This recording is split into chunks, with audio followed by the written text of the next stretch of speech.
క్రీస్తునందు ప్రియమైన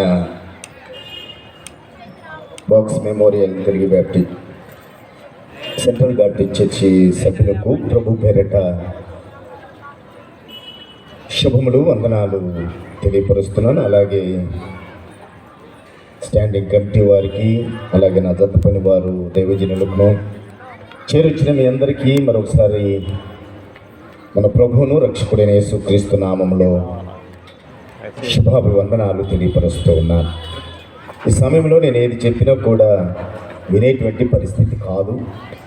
అయినా దేవుని వాక్యము ఒక మాట మనం జ్ఞాపకం చేసుకొని ఈ మాటలను నేను ముగిస్తాను. ప్రియమైన వాళ్ళరా, చదవబడినటువంటి లేఖన భాగం మనకందరికి కూడా ప్రకటన గ్రంథంలో ఎందుకు చదవబడిందో అనేటువంటి కొంత ఆలోచన కలగచ్చు. ఇందులో ఎఫెసీ సంఘాన్ని గురించి తన యొక్క దర్శనంలో యోహాను గారు చూచినటువంటి సందర్భాన్ని తెలియపరుస్తూ ఉన్నాడు.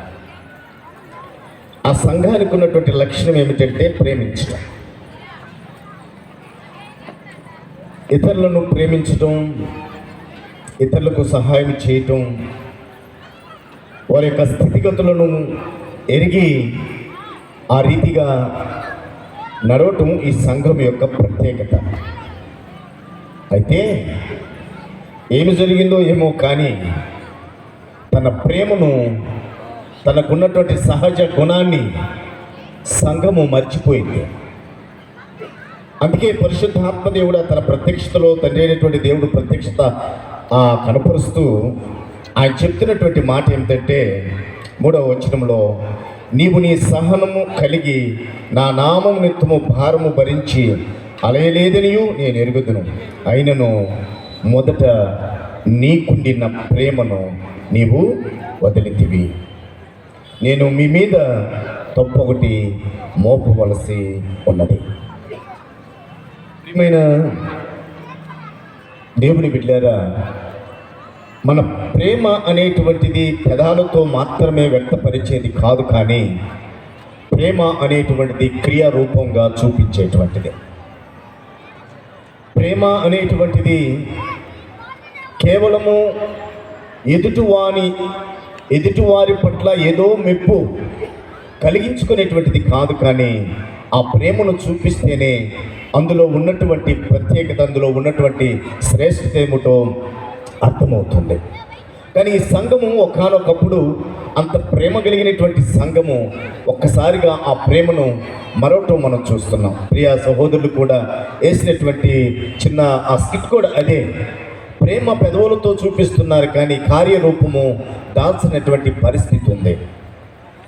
కార్యరూపం దాల్చకపోతే అది ఆ ప్రేమను పొందుకోవలసినటువంటి వ్యక్తి నష్టపోయేటువంటి పరిస్థితి ఎంతైనా ఉందని మనము గ్రహించాలి.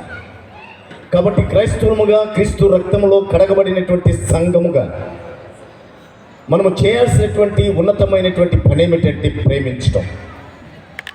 ఇతరులకు అది ప్రేమ అనేటువంటిది అనేక రీతిలుగా ప్రదర్శించవచ్చు, కానీ క్రియ లేనిటువంటి ప్రేమ అది వ్యర్థమే. క్రియతో కూడినటువంటి ప్రేమను చూపించాలి. చాలా విషయాలు నేను తెలియపరచాలి, కానీ అవన్నీ కూడా తెలియపరిచేటువంటి పరిస్థితి కాదు. అయితే ఒక మాట నేను జ్ఞాపకం చేస్తాను.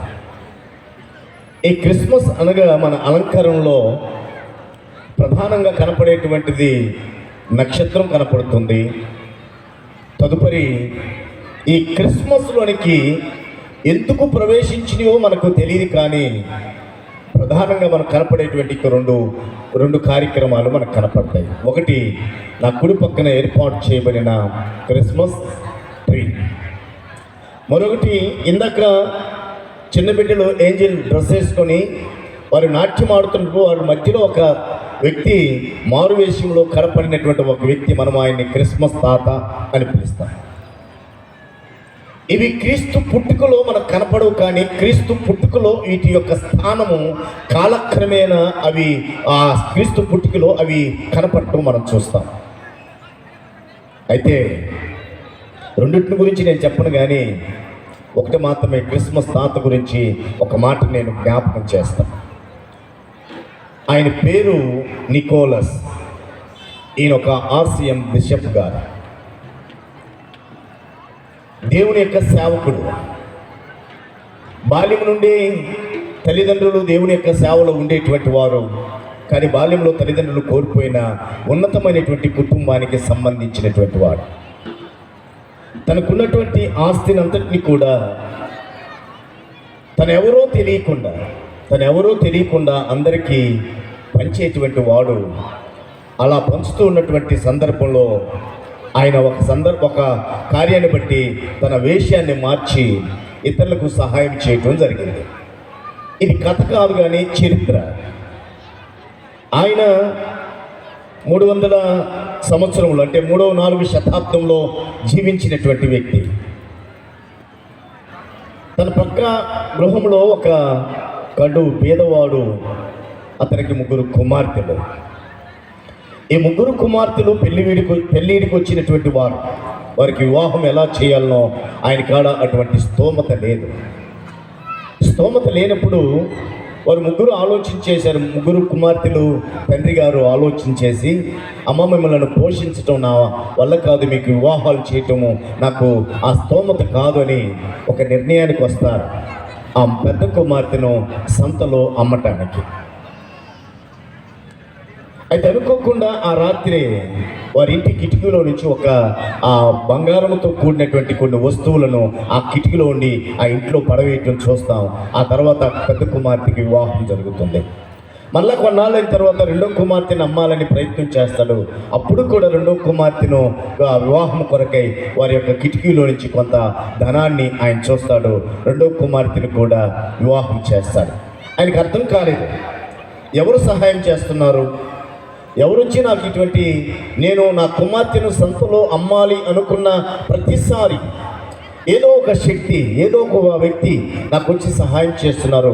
ఈసారి ఆ వ్యక్తి ఎవరో చూడాలనేటువంటి తపన, ఆసక్తి, ఆశ అతనిలో కలిగింది. అయితే సమయం గడిచిపోతుంది.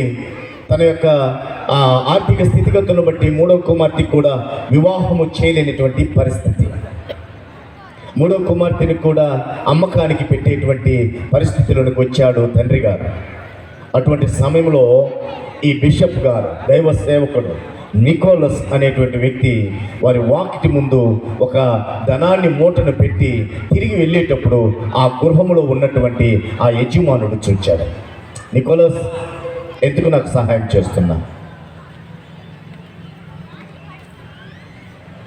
అప్పుడు అయ్యో, నేను ముందు తెలియకుండా చేశాను, 3వ పర్యాయము నేను చేసినటువంటి వారిని ఎవనో అతను గమనించాడు అని తను మారు వేసుకొని ఎవరు చేస్తున్నారో తెలియనటువంటి పరిస్థితిలో అందరికీ సహాయం చేస్తూ తన ధనాన్నంతటి కూడా పేదలకు పంచుతూ తన యొక్క పరిచర్య ధర్మాన్ని కొనసాగించినటువంటి వ్యక్తే ఈ నికోలస్. ఆయన్నే మనము క్రిస్మస్ తాతగా పిలుస్తాం.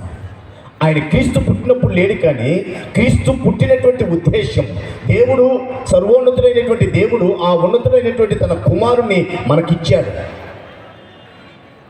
కానీ ఆ ఉన్నతుడైనటువంటి కుమారుడు నాకు ఇవ్వటం వల్ల నాకు పాప క్షమాపణ కలిగింది. ఆ పాప క్షమాపణ నన్ను మరలా దేవుని యొక్క సన్నిధికి నడిపిస్తూ ఉంది. అటువంటి దేవుని యొక్క సన్నిధికి నేను నడవాలంటే ఆయన నాకు ఇచ్చాడు. ఆయన ఇచ్చినటువంటి దానికి నేను మరలా తిరిగి అనేక మంది పేదలకు సహాయం చేయాలనేటువంటి ఆలోచనతో ఉద్భవించినటువంటి వాడే క్రిస్మస్ తాత.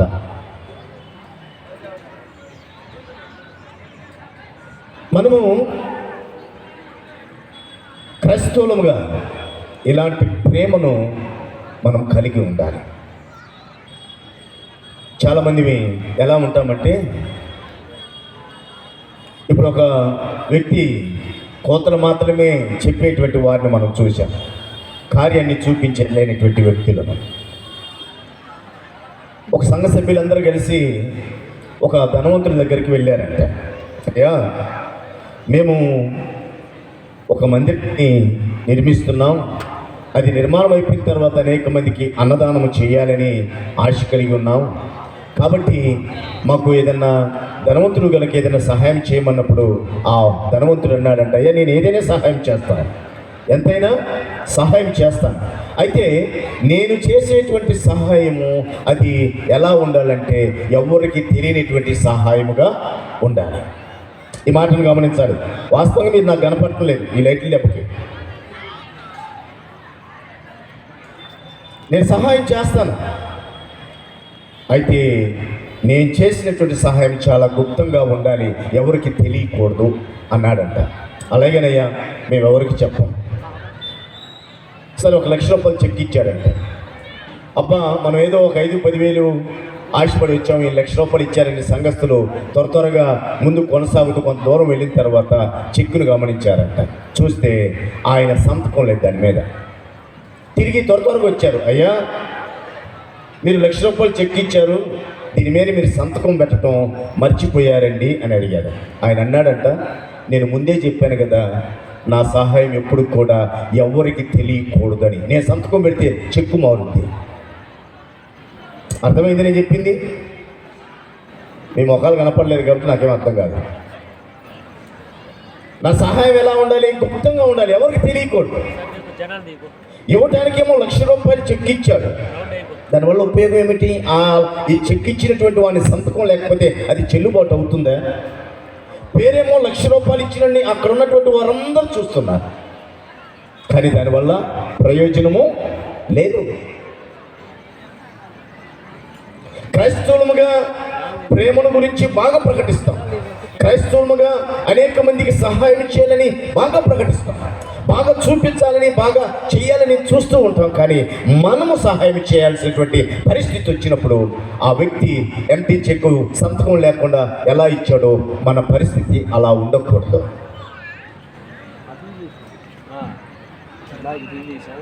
ఆ సర్వోన్నతుడు మనకు బహుమానంగా వచ్చాడు. ఆయన చెప్పాడు, నేను వల్లే నీ పొరుగు వారిని ప్రేమించు. ఆ చదవబడినటువంటి వాక్య భాగంలో నేను ముగిస్తున్నాను. చూడండి, ఆయన అంటాడు, ఆ దర్శనంలో చూస్తూ ఆ పరిశుద్ధ గ్రంథం ఉన్నటువంటి వారు ఒకవేళ ఉంటే తీయండి. అక్కడ అయినను మొదట నీకుండిన ప్రేమను నువ్వు వదిలితివి, నేను నీ మీద తప్పు ఒకటి మోపవలసి ఉన్నది. నీవు ఏ స్థితిలో నుండి, అంటే ఏ ప్రేమలో నుండి పడిపోతువో అది జ్ఞాపకము చేసుకొని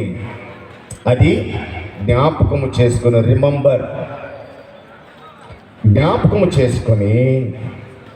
రెండో మాట మనం అక్కడ చూస్తాం, జ్ఞాపకము చేసుకొని మీ మారు మనసు పొంది, ఒకవేళ అంటే రిపెంటెన్స్, రిమెంబర్, జ్ఞాపకం చేసుకో, గుర్తు చేసుకో, నెత్తికి తెచ్చుకో, ఎక్కడ పడిపోయానో, ఈ ప్రేమ చల్లారటానికి గల కారణం ఏమిటో ఒకసారి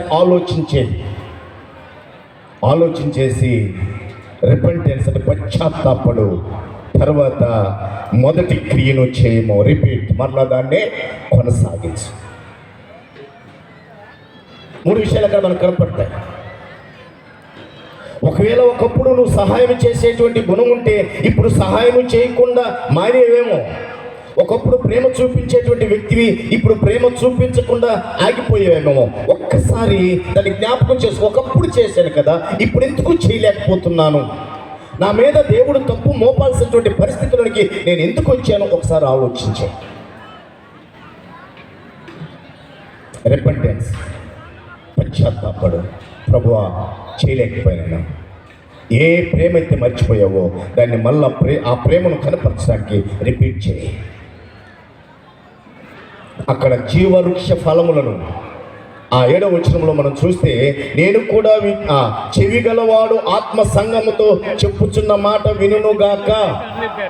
చెవి గలవాడు ఆత్మ చెప్పుచున్నటువంటి మాటలు వినుగాక. జయించు వానికి దేవుని పరదేశులో జీవవృక్ష ఫలములను భుజింతునిదును. నువ్వు తిరిగి రిపీట్, మళ్ళా ఆ పశ్చాత్తాపడి మళ్ళా నువ్వు తిరిగి ఎప్పుడైతే ప్రేమించడం మొదలు పెడతావో జీవవృక్ష ఫలాలు అంటే క్రీస్తు యొక్క ఆ ఉన్నతమైనటువంటి సన్నిధానంలో ఆయన విందులో పాల్గొనేటువంటి కృపదేవాది దేవుడు అనుగ్రహిస్తాడు.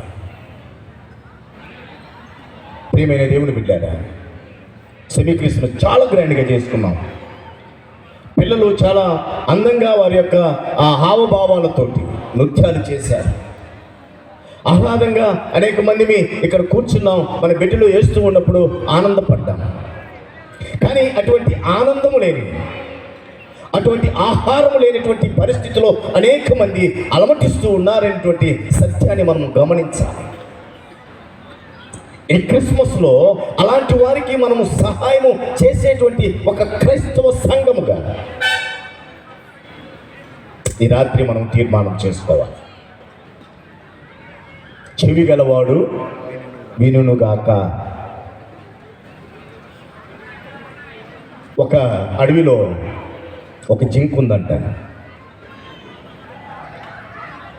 చిన్న పిల్ల జింక.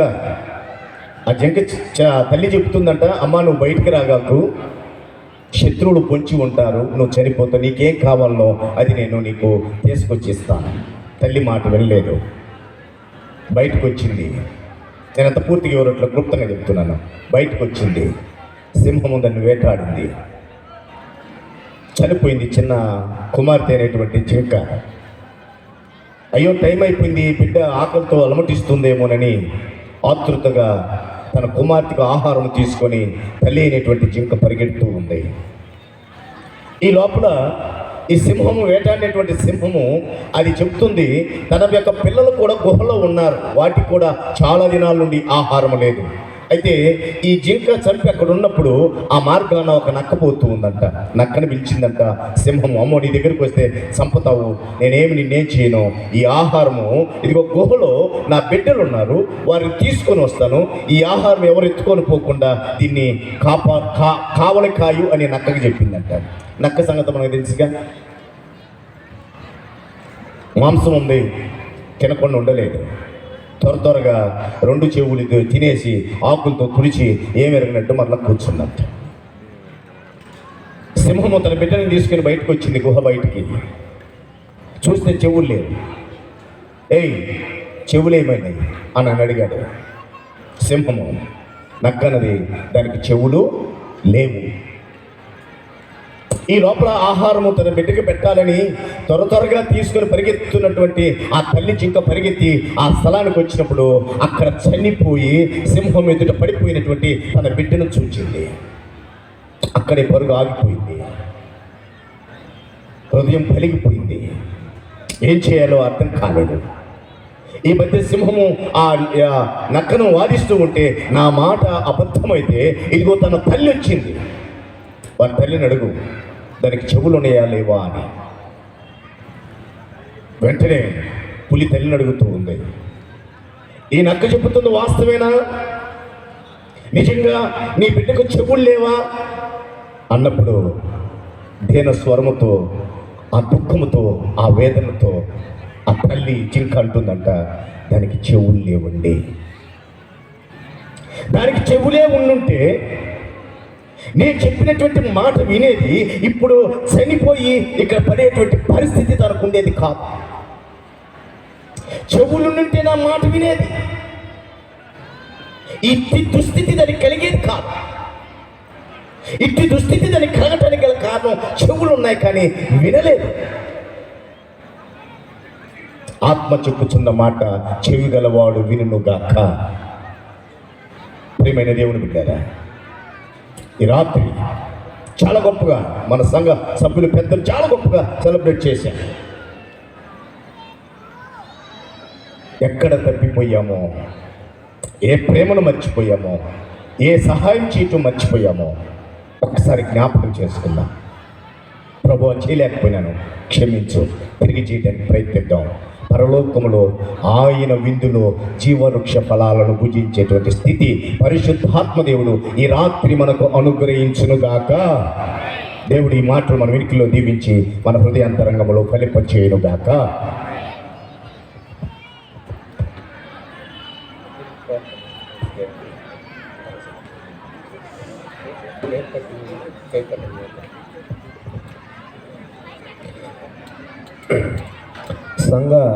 కార్యవర్గం అందరూ కూడా వేదిక వద్దకు రావాలని కోరుతూ ఉన్నాను. సంఘ కార్యవర్గం క్రిస్మస్ కేక్ కట్ చేయాలి. సంఘ కార్యవర్గం అందరూ కూడా ప్రతి ఒక్క